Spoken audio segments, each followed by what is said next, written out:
Salam teman-teman. Aksi Puasa 2022 mengajak kita merenungkan kondisi hidup dan martabat manusia dalam situasi pandemi saat ini, terutama di bidang pendidikan, kesehatan, perlindungan sosial, dan bidang usaha mikro. Dan melakukan tindakan nyata berjalan bersama mereka yang membutuhkan pertolongan, sehingga kita menunjukkan wajah kerahiman Allah untuk semua orang. Dalam renungan APP minggu ini, kita merenungkan peran gereja dalam bidang usaha informal atau mikro. Pandemi menyebabkan kondisi perekonomian kita sangat suram, di mana banyak tempat bekerja harus ditutup. Berimbas pada gangguan perekonomian teman, sahabat, atau mungkin keluarga kita sendiri. Tentunya, mereka bukan orang yang malas bekerja, tetapi merasa tidak mempunyai keahlian apapun atau keterampilan yang bisa mendatangkan penghasilan.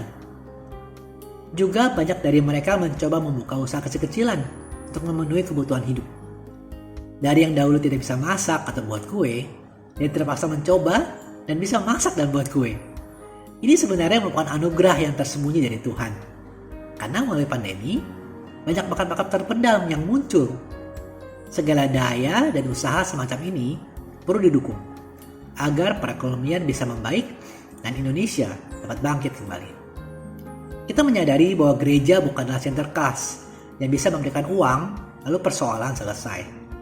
Tapi marilah kita semua umat beriman, anggota gereja, bersama-sama melakukan tugas gereja untuk hadir dan membantu menolong mereka yang menderita dalam situasi pandemi ini, agar mereka dapat bertahan hidup lebih layak, sedikit demi sedikit terbebas dari penderitaan mereka.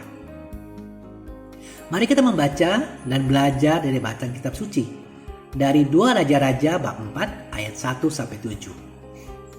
Dikisahkan, hiduplah seorang janda yang begitu taat kepada Allah, menyampaikan keluh kesahnya kepada Nabi Elia, bahwa ia terlilit hutang yang besar.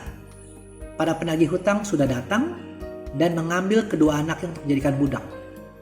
Kuasa Allah bekerja melalui Nabi Elia, bejana-bejana yang kosong diisi penuh oleh minyak dalam buli-buli yang ada di rumah janda tersebut, sehingga janda itu bisa menjual minyak dan membayar hutang mereka, dan bahkan dari kelebihannya mereka dapat melanjutkan hidup mereka. Dari bacaan tadi kita diingatkan bahwa saat ini kita hidup dalam kondisi yang sangat berat, mungkin seperti kisah janda di atas. Banyak hutang yang harus dibayar ataupun kebutuhan hidup yang sudah tidak lagi dapat terpenuhi. Terkadang kita sudah merasa di ujung jalan buntu dan tidak ada jalan keluar. Tapi kita meyakini bahwa kerahiman Tuhan senantiasa menyertai dalam apapun pergumulan hidup kita. Tuhan tidak pernah membiarkan kita mengalami masalah di luar kemampuan kita. Seperti janji yang tertulis dalam 1 Korintus bab 10 ayat 13. Pencobaan-pencobaan yang kamu alami ialah pencobaan-pencobaan biasa yang tidak melebihi kekuatan manusia. Sebab Allah setia, dan karena itu Ia tidak akan membiarkan kamu dicobai melampaui kekuatanmu. Pada waktu kamu dicobai, Ia akan memberikan kepadamu jalan keluar, sehingga kamu dapat menanggungnya. Mungkin karena bakat terpendam, atau mungkin melalui pertolongan sesama, Tuhan pasti menolong.